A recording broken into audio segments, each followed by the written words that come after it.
What's going on, Bombad fam? Here we are talking about the greatest show ever made. Jesus. Hi, Jerry. The greatest story ever told. I love when he gets this voice. This happens more frequently than we would like to. It's the best voice in the world. Listen to that. What I don't know what this I don't know why. I don't know why God chose me. Okay? I like that your camera's flipped too. It's kind of strange. Look at this. It is? Flipped. Yeah, it's the other way. Oh my God. It is. So I don't know what it is. Listen. New voice, new camera, new me. It's fine.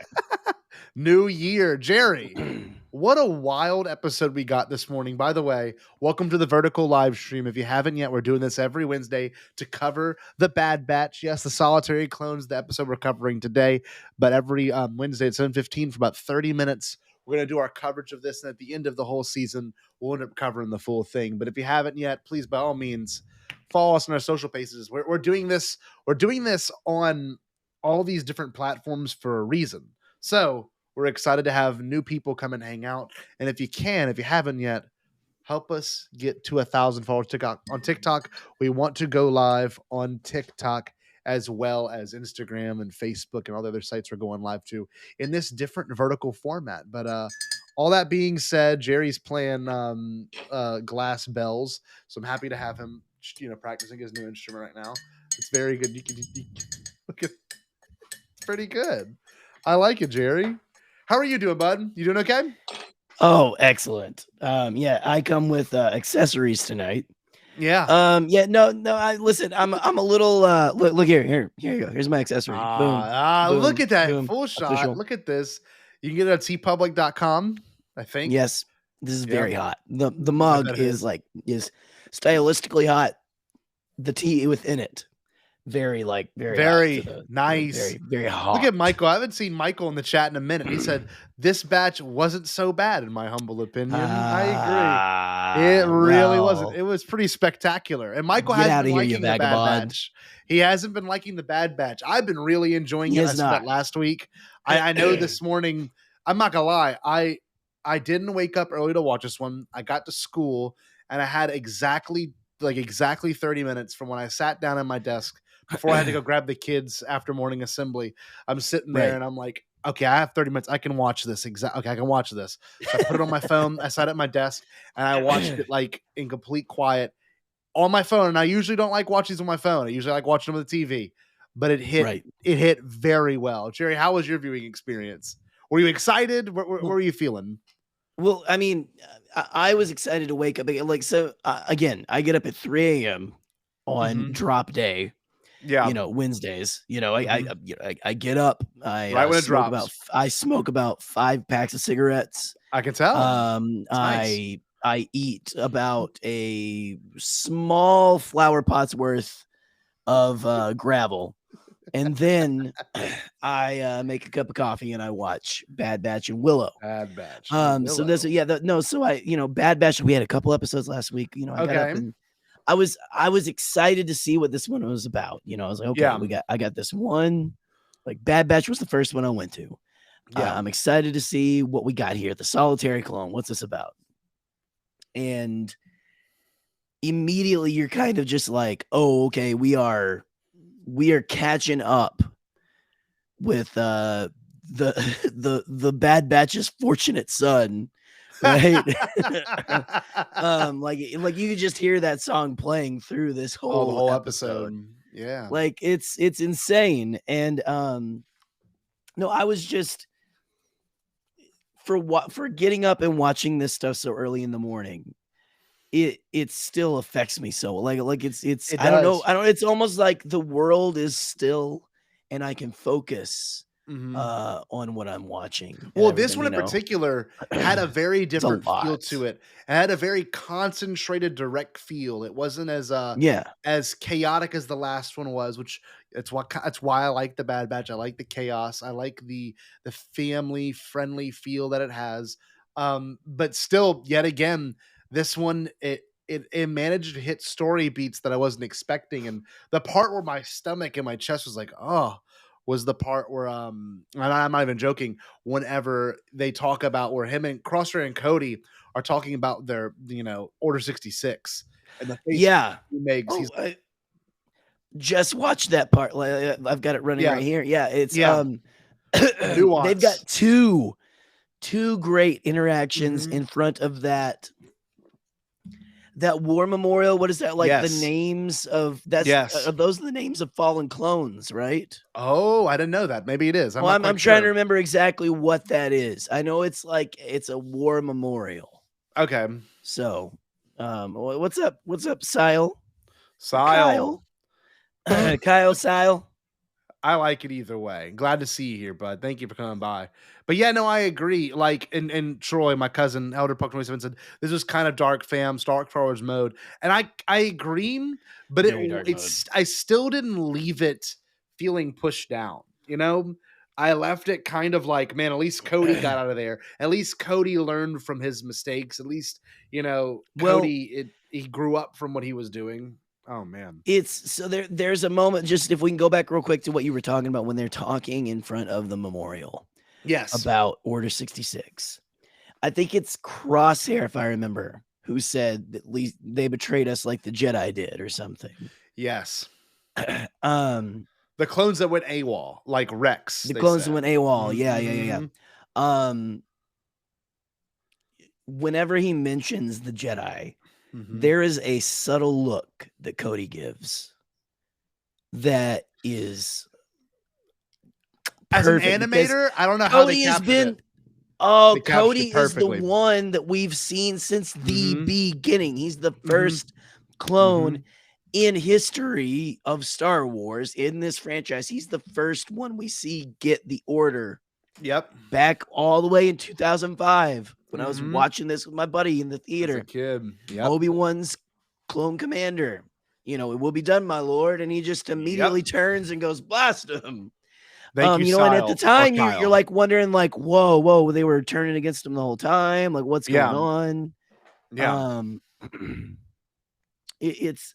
But just to have that subtle look, like, do you think, like, I want to get into the meat of that. And I'm hoping that I'm thinking we'll get more Cody this season because he's on the poster, but you can never tell. No, you never really can tell. He may not come back this season. He may come back later in another season. Yeah. I kind of think. Thanks, Nick. Here's my prediction. Here's my Canon Junkie prediction. Here we go. We have February 8th. We have 2 episodes coming out in one day. That's right. And it is the Clone Conspiracy. And what is the second episode name? I'm trying to remember that title name. Star Wars released the schedule. Yeah, I have them all already it's made. A clone the first one is called A Clone Conspiracy. And then I forget the second one, Truth and Consequence. I think that's it. Yeah. I think that's when we'll see Cody come back and kind of get involved with it. Rex. I think we'll see him get involved with Rex in the Bad Batch. That's fair. Be like, what? Like, maybe it's him learning about like what's and more clones. Maybe we're gonna see more clones kind of mounting in that. I hope so, because kind of an uprising of clones is what it seems like we're building towards, which is really cool and exciting. That would be amazing, like a real revolt. And the part I really liked most was Rampart, because he didn't look up from his iPad or whatever it was the whole time. Whenever he said Commander Cody, when he said Commander Cody, he goes, huh? He goes CT 22224. Yep. I wish I could. Or 2224. Do I have anything? I don't even have a book over here. Yes, I do. Literally. Yeah, you're like simulate, please. It was like, oh, you need to go do this, and he's like, yeah, I demoted you, by the way. You have to go. Oh, by the way, you're not ready to go. Yeah. Yeah. And the fact that Crosshair kind of fact checked him too. Crosshair's like, yeah, which one? I love that energy.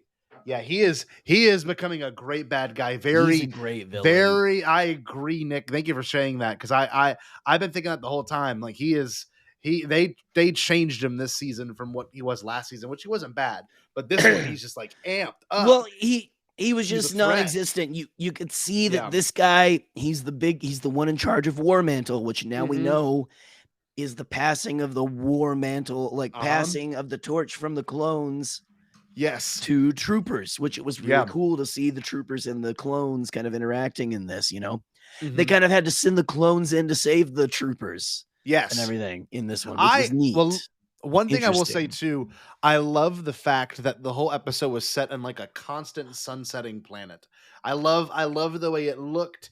It looked very eerie. It looked like, and I kept saying on Twitter, looked like a Macquarie painting. The whole episode looked like a Macquarie painting. Oh yeah. It was very cinematic. The way it was shot was really different. Some of the best parts were, you know, obviously Crosshair against the actual droid tank. Oh my god! I mean, that was amazing. Oh, dude, when the shot went down the actual barrel, I blew it up. I'm like, just that's boom, boom. That was so cool. So George, the sound editing silent. It went silent and then it exploded. Oh my god, it was brilliant. It was savage. Yes, I agree. This separatist planet is called Desix. Okay. It's Desix. And I loved the design where it's like this kind of castle-like fortress where they live, and that they're farming something or doing something, working together. It seems I thought it was a really cool design. Yeah. Which is like, you know, you got the mother and the child out there that we see throughout the entire episode. Oh, the beat of the mother giving a drink to the child, the Empire showing up. And then let's all get in there to when I think they see the clones come and they peek out of their door. They go back in. At the end, you see them having to get out of their own house and let stormtroopers go in. Exactly. To search. Oh man, it's brutal. This whole, and there's a shot right here that's breathtaking that just popped up towards the end after they kind of like everything's resolved. They, you know, they have the shot of the Star Destroyer, the Clone Wars era Star Destroyer above the city. And kind of off to the side and sunset. Good parallel. That is a very, very Macquarie. And then here, like you've got the stormtroopers watching the citizens like pack stuff up and work. So one part I really liked too was the fact that like the whole setup of the episode, not saying it was predictable, but you could see the layout of where it was going. And I like shows that kind of give you the hint as to how this episode's going to fall together or even fall apart. Like I really enjoyed how they set up obviously a lot of the stuff that, you know, was paid off later, where like the commander's up there, you know, watching them and it's just Cody and it's a Crosshair and then two other troopers that are just going up there and, you know, shooting something in Nova. I can't remember one. Yeah. Look at this. Kyle's here. Sile, DJ Man. What's going on, DJ Man? Hey, DJ Man. Sile P, Kyle P, maybe. But I'm watching this episode, and the entire time I'm like, the drama of this episode, the feeling of this episode felt very much like Revenge of the Sith. It felt very tactical. It felt very, it felt like a tight episode. I don't know. The story implications are really big. And of course, they make it all the way to the very top of this citadel or whatever it is. And at the very top, the best part was when Crosshair did the little mirror trick, the laser mirror trick again. And they're like, I love those. They called it a puck too. How far do I need to throw the puck? Those things are so cool. I love when Crosshair uses those things. God. And then he's like throw it as far as he can, and he like boom, boom, boom gets the droid. So I don't know if you had this feeling the whole episode. I didn't know who to cheer for. A lot. Well, the battle droids were great too, and then the former separatist, was very honorable, very understandable. Well, we don't want you here. She was protecting her people. We find out she's a friend of Nina Bonteri, who was a friend of Padme. Yes, this could have been such good canon. And again, spoilers for this whole thing. And hopefully, if you're watching this, I mean, we spoiled the whole thing already. Yeah, but they kill her, and you know, she could have been a leader in the rebellion. Exactly. Had she lived to it. It's these people. She's like, what is she saying? I'm protecting my people from a hostile takeover, from an invasion, from an occupation. God. And just for one thing, the design of I don't know if there's something with the atmosphere of this planet where they have to wear like those breather masks or something. Yeah, I love that. That was very cool because in the trailer you think that she's like a bounty hunter. And you find just the governor. It's just this planet is really neat. Desix is really cool. It is. And it's really sad because now it's, again, the Empire has its grip around it. That's and again, you may call the Bad Batch boring. You may not like the Bad Batch. I don't know, like it's too slow. But this is what it is. It is the Empire wrapping its fingers around everything slowly and surely, taking and it's like it's people who are now in it, the people who went with it at the beginning, finding out, like Cody, shit. Yeah. What is he? The exchange they have at the memorial, the second exchange. He's like, "Are we really? Is this Empire really doing any good?" Or something like that. Awesome. And then he's got the other line. I think it's to Crosshair. Crosshair's reaction to that is, "We're soldiers. We do what we're supposed to. We do what we're told to." And he goes, we're different than droids. What is the exact get it pulled up? Line? I want to say a few things when you pull it up. Pulled up.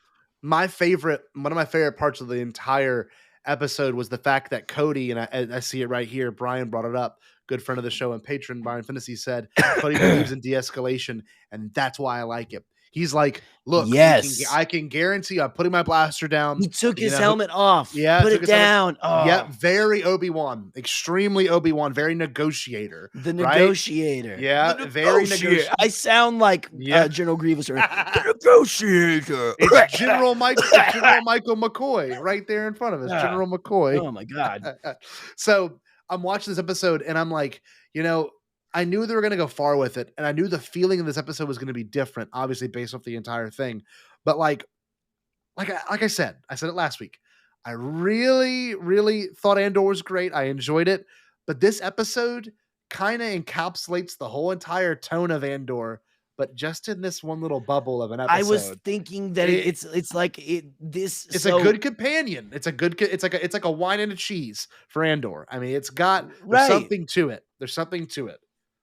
So, kids will watch this and think about this, which is kind of nice. Kids are going to watch this are going to go, what is this? Is interesting. How do I feel about this? What I love, and we've been talking about how we've kind of been enjoying Bad Batch more than Andor ourselves, Yeah.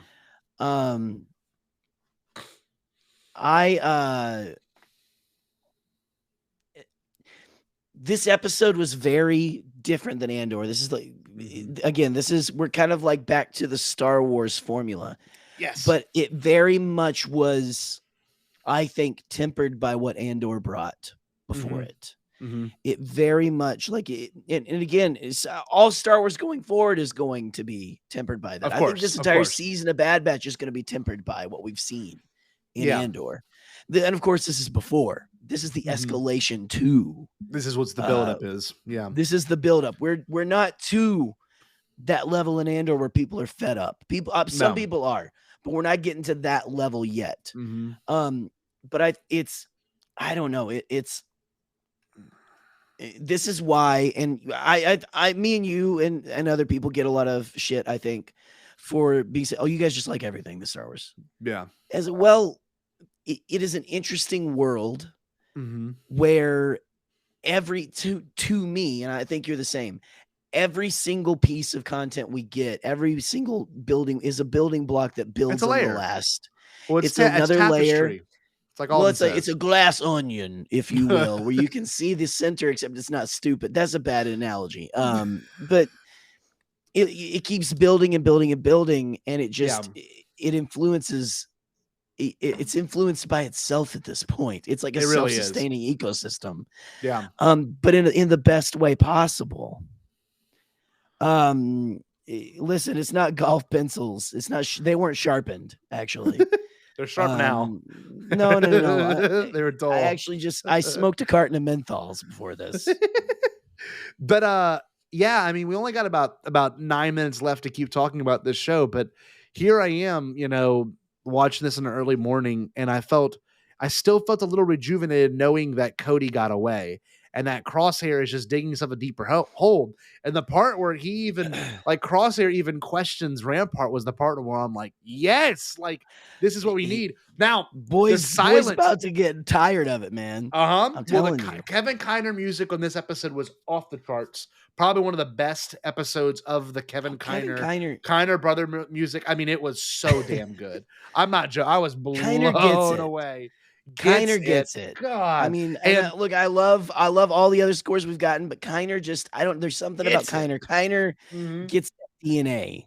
He knows how to inject pieces of other 100%. Music from the past without making it feel cheap. Yes. Right? He uses it perfectly. But anyway, go on, please. So what I was gonna say was the Revenge of the Sith moment where it's very silent and you see the clones are seeing themselves get phased out. They send the clones to doing the dirty work, right? A lot of them get killed. A lot of them get killed except for Cody and Crosshair. And the TK troopers are the ones that have to do the patrolling. They have to do the easy work. And I'm like, this is brutal. Right. Because it's shot so quietly. The music is very quiet. The moment is very somber. And I'm watching this thinking to myself, wow, they're like really pulling a George here. They're showing and not telling. Oh, they are. It's so, and like they're even doing the classic, walk from the left side, leave out the right side. Because that was the shot. The shot started on the left. And they visually, like you're walking out a door, walking stage right. I mean, you're leaving. And then that's very symbolic storytelling. I mean, we even have this idea of, and this is how George shot it, that the enemy runs, I think when you watch most war movies, the enemy comes from, so if you're watching this screen, that's kind of hard to convey it, but I'll do stage left and stage right. The enemy in a moving picture usually comes in from the right side, right, and then leaves, and then the attacking, or I guess the good guys come in from the left side. If you watch Attack of the Clones, it's reversed. The Separatists are coming on the left side, and the enemy, the clones, are coming in on the right side. It's just how you visually tell that story. Yeah. So, like, if you watch, let's say, for example, Lord of the Rings, every time it's in Lord of the Rings, usually the good guys are on the left, the bad guys are on the right, because that's just how you visually tell it. But it's cool to see that the TK troopers, are being the ones phased in from the left, and then the other old clones are phasing out from the right. It's a literal visual transition of you are gone and you are in. And it's like you're sitting there, and as a viewer, you're really just taking in all the art that they're actually conveying so well with this. Oh, yeah. And it was, like I said, it was very dialogueless. A lot of the dialogue did not need to be said. It's like a Mando episode. A lot of kind of just remarks, no huge. The only two parts about dialogue we're talking about this whole episode between you and me were the negotiation. Yeah. It was the memorial scene, and then him and Rampart. That's the only scenes with dialogue. And the part with Crosshair waking up in a cold room, or he's laying in bed in a cold, empty room. It's a lot like what it had the feel of through Imperial Eyes. Yes, through Imperial Eyes. Callous to me. One of the best Rebels now, episodes. I don't know if he's gonna switch over this season, because I think it's interesting to keep him with the Empire. I agree, but more potential for stories. But yeah, no, it's like, and I've got the actual line that Cody says to him. Yeah, what is it? So he says, he says, this new Empire, are we really making a difference or making things better? And he says, Crosshair says, we're soldiers. Yeah. We do what needs to be done. He says, well, what makes us different from battle droids? Hold on. We make our own decisions, our own choices, and then we have to live with them. Or we have to live with them too. God. That was the line. That was the line that really just like resonated with me this morning. Yeah. Was because we've heard that before. We're different than droids. We can think into create. We make our own choices. We heard that all through Rex said that, I'm pretty sure, in the Clone Wars a couple times. Like, we're not droids. We're different than droids. We're programmed for battle, but we're different than droids. It's just like, no, we make our own decisions, our own choices, and we have to live with them too. You know what's funny? That is a man who is regretting and wondering how he killed his best friend. That is what I was about to say. Word for word was the interesting thing about this show is that we watch Cody go through a full arc. We watch Crosshair go through a small arc. And I think for me and you personally, I really say this because of what we like in terms of Star Wars. I think you and I are bigger fans of a single story in one episode. I genuinely do. All of Mando, there's never a part 2 of Mando or a part 1 of, it's always a single story that has somewhat of a change from beginning to end. And like, maybe that's why Bad Batch didn't work for me on a deeper level like it to other people, because I don't like spending an hour and a half. Andor or Bad Batch? Andor. That's why Andor I was gonna say, I want to catch you, King. I got you. I know. It was pretty much 2 hours and 10 minutes, every arc. And it was like build. Amazing payoff. And then a big jump down because some shit happens at the end. Whereas this show, it's very much complete. They start off with a simple premise. It follows all the way through and it's done. I think that's why I've been enjoying this more. I feel like I get to watch and, I can reflect after watching a show like this. I can literally think about it all day. Like, who is making the right choice? Crosshair's in the wrong, but he also has been bred to do this entire life. And like, it's just, I don't know. Well, it's like you, like I said, it's hard to, like, this episode, you're like, oh yeah, go get him. And then it's like, excuse me. Thank you. It's like, hey, let's, you're cheering for the clones. Yes. Because Cody's with them. Yes. And Crosshair's pretty badass still. Yes. And those pucks are cool. You're almost cheering for the battle droids because you're like, no, because these are bad guys that they're going to save. Yeah. And you find that out when you get there, but just this really is making you it gives you a lot to chew on like what. Oh, I mean, well, we've seen in our real life world, what it looks like for tyranny to start to rise up. Oh yeah, 100%. It's very subtle at first, but then it just it just gets more and more. It speeds up on decline. It just declines quickly. Yeah, and I just think there's so much to again, this whole making your choices. Yeah, we make choices. Yeah, we have to live with them too. Yeah. And it just such deep themes and everything. And Nick talking about the evolution of the animation style. Yeah. The animation in this, honestly, when they first pulled up, when that first shot of all of the townspeople or the citizens, right? It felt like talking about Star Wars content building on each other. It felt like Tales of the Jedi, because Tales of the Jedi is the same exact style, right? It looked good. It felt good. Yeah. But what I loved about Tales of the Jedi is it had that moral, let's wrestle with morality. And that's what this is doing. Bad Batch is saying, listen, we're going to wrestle with morality this season. What is it? Is it right to fight? When is the time to fight? Yes. When is the time to run away? When is the time? When you realize too late that you're a part of something terrible, is it too late to leave? Well, one part is anytime too late. This is the thing, and I want to bring up Nick's comment for this reason alone. He said Crosshair started out without the armor when he goes to eat, and he ends up wearing it because he goes to eat. He's being galvanized. I agree. Part of that obviously is a visual thing, but when you look at it, the very first time they meet Omega is when they're eating, a meal with her. Sharing a meal in Star Wars does not happen often.